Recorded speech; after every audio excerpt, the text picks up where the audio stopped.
Hey, good morning. I just wanted to show you a little bit this morning of what our morning chores look like with taking care of the pigs.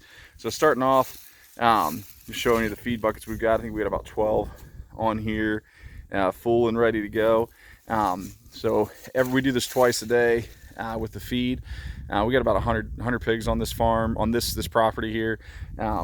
So just kind of wanted to show a little bit of how our day gets started and kind of talk a little bit about what different things you're going to encounter if you're trying to get into pigs and start raising them.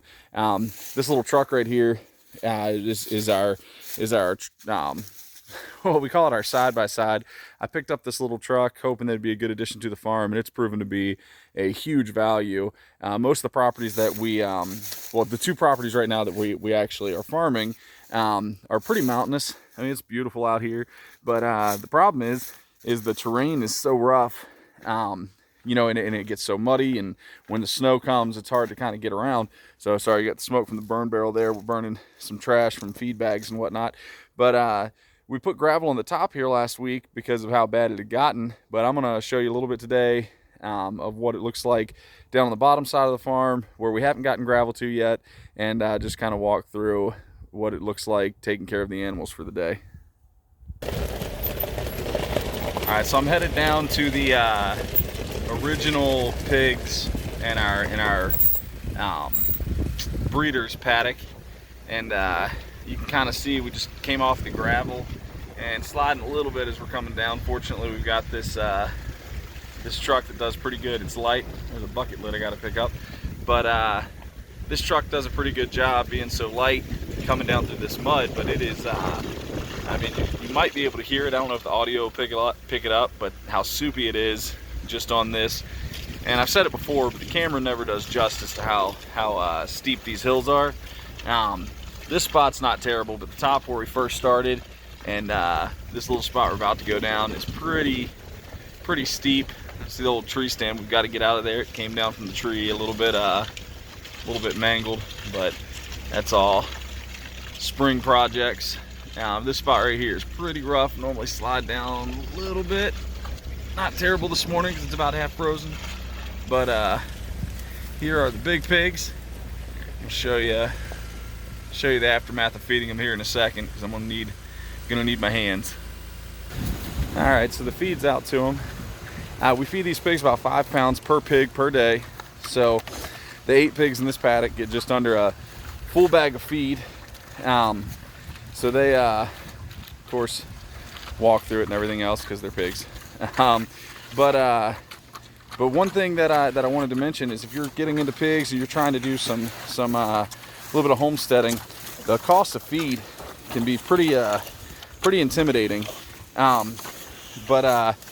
You got to look for ways to supplement. If you're doing fall pigs, I highly recommend going to some local farmers markets. And she thinks I got more. And seeing about their pumpkins and stuff that they're throwing away.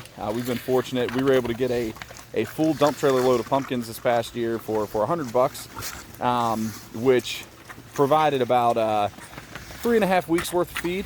And you figure we have about 100 pigs on this farm, so to have 3.5 weeks worth of feed taken care of, that's the equivalent of about 2.5 pallets. And depending on your local co-ops or wherever you get your feed, a pallet of feed can be anywhere from $450 to $600 or $700, depending on the quality and like I said, what your local prices are.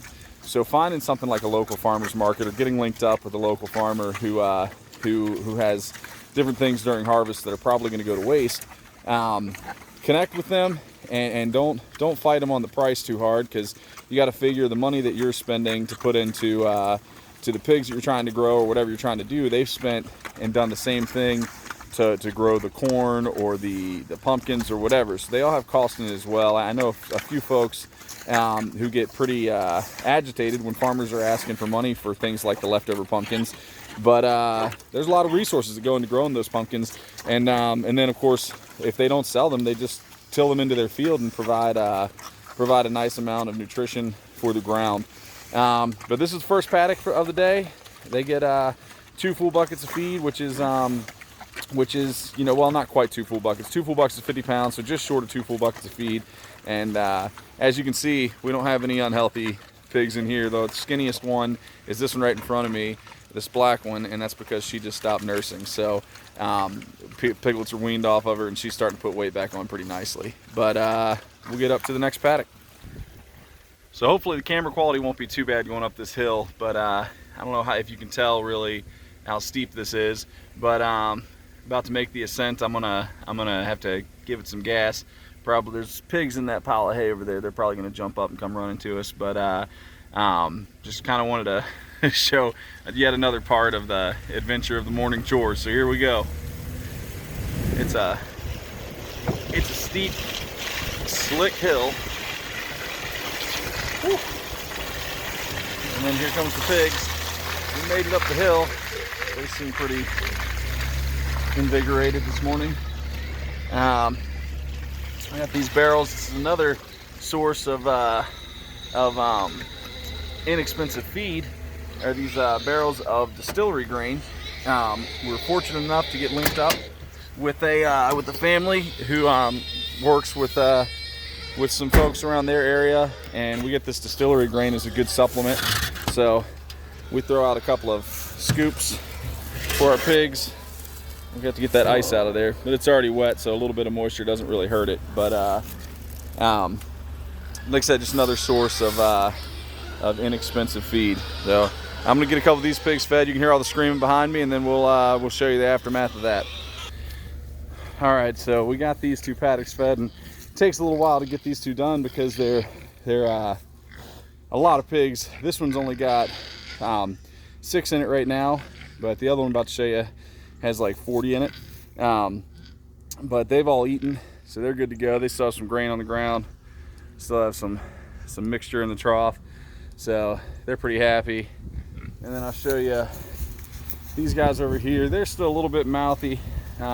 They still got grain they're eating. Some of them are coated in it because they go nuts when you start throwing it out. But some of them are up in the bedding area because they're full. They still act like they're starving.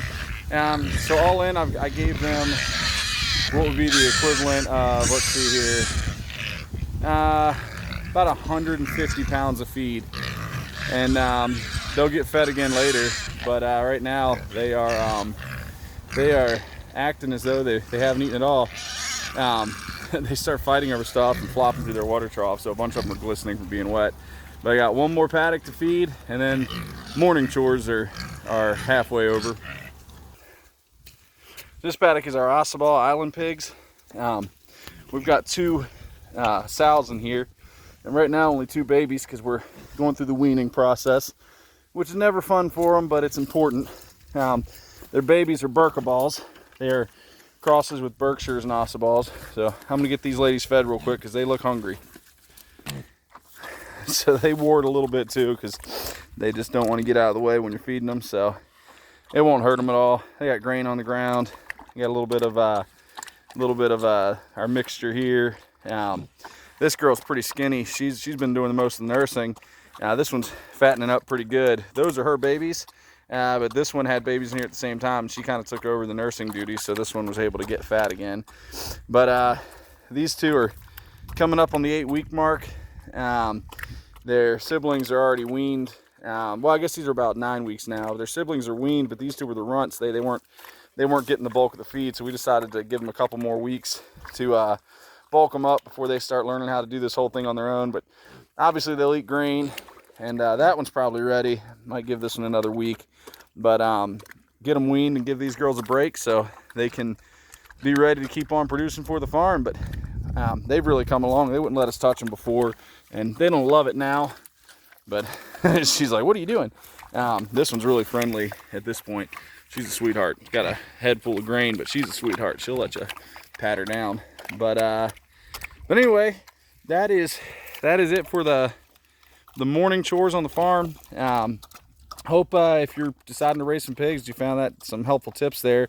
If you're doing fall pigs or you're raising pigs from the fall to process in the spring, I highly encourage you to find some farmers that are going to have some leftover stock, whether it's corn, whether it's whether it's pumpkins or just something that's good for pigs, that has nutrition they need to supplement your feed bill.